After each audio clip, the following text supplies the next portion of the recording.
Hey, it's this is welcome to the DVD extras. This is where I try and explain all the plot holes of Silverhead the movie. It's important that you know that the bookmarks are wooden to begin with, and then the Linda plays his long lost sister, which you wouldn't really know unless I got onto the DVD commentary and I told that to you now.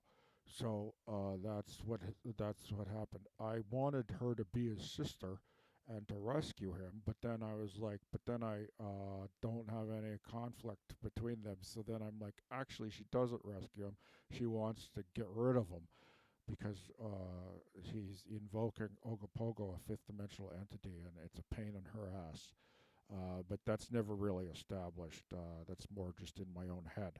And then so I have to get on here and explain that maybe that's what I was thinking, even if it's not. There's no material support to support that hypothesis, to support that supposition, to support the. Not a supposition. I'm not supposing it. I'm telling you that's what I wanted, but I didn't film that part. Okay? There's a difference between the film that you film, the film that you shoot, the film that you edit, and the film you write, and the film you wanted to write in the first place. There's 4 or 5 different. Those are 4 or 5 different movies. Okay? Those are 4 or 5 different movies. So that's what happened. Is some ideas got transferred from one movie to another movie. Then they got left, and I left them behind. Then I went and picked them up again because I'm like, I don't like throwing things away. Okay, I'm a little bit of a hoarder that way. So it's his long lost sister, and she wants to dispatch him because he's a pain in her ass. She's in Kelowna for a reason, and that's because she didn't want anything to do with him, and now he's invoking a fifth dimensional entity, which, because of their family ties, okay, is going to start bugging her, or it's a thorn in her side in some way. And she's also some kind of secret agent because she knows about the other secret agent that works at Boston Pizza, and she works at the 7-Eleven. So, but in some ways, when she was replacing the air fresheners with the bookmarks with the air fresheners and stuff from 7-Eleven, okay, wasn't that like a call for help, a cry for Silverhead? Okay, I don't know. That's the name of the novel, A Cry for Silverhead, and everyone just has a good weep. Okay, and they're like, I can't believe I read this. No, I mean, why have I got to be self deprecating now at this time in my life? Okay, the hour is late, my friends, and it's no more time for self deprecation. It's time for just doing the stuff.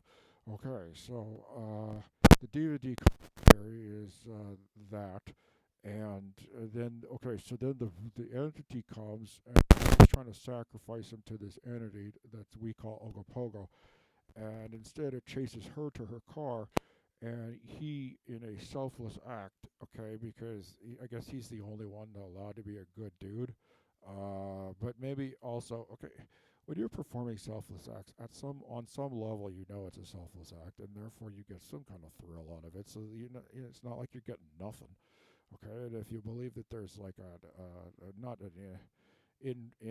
involuntary, involatile, inevitable. It's no. I'm trying to say that there's like absolute morality that exists even if no one around you agrees with it. There's a universal morality, which now that I'm saying it out loud, I know that that's not true, because the universe is not a moral or immoral place. It's an amoral place that can't afford to be sentimental, okay? That's all it is. I mean, that's not all it is. That can be quite devastating in and of itself. But the point is, okay, she tries to sacrifice him to the Ogopogo entity, and instead it chases her to her car, the 2009 Kia Rio, which if those with astute eyes will see that it's the same car that he drove to Kelowna with when he got picked up by that car when he was hitchhiking, which is also and then he goes and he wrestles the entity on the trunk of her car. He jumps. I wanted an excuse to jump on the car, okay, and to wrestle a big piece of green painted cardboard. So obviously those effects haven't been keyed in yet, keyed out, and I'm thinking it's going to be a bunch of eyeballs. Now that I'm thinking about it, because I guess I do like the Bible, and it's very biblical to have a thing with that's a bunch of eyeballs.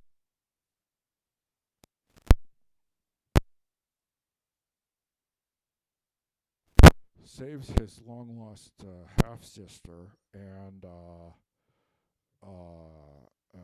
sacrifices himself.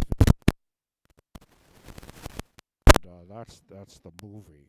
That's This is my DVD commentary for Silverhead, the 10-minute film seen maybe at a film festival near you if you live in Okotoks. So that's all I got to say about that. I keep looking at the movie. The movie's over, but I still am looking at it. So that's the DVD commentary. I can have also interviews with the actors. Wouldn't that be fun? Ted, Linda, uh, and this. Oh yeah. Uh, also, he plays a main goblin, like in a good sense, like he plays a good goblin. Like that's a main dinner, like that's a yummy dinner. Not a yummy goblin, but he plays a good goblin. Okay, I mean I'm breaking the sense of illusion. Okay, goblins do exist in this realm. Okay, we're here. I'm an orc, but it's a goblin. But we're kind of long lost sisters in a way. We're relatives in that sense. And thank you for watching this movie. The end. Until Secret Fighting Island.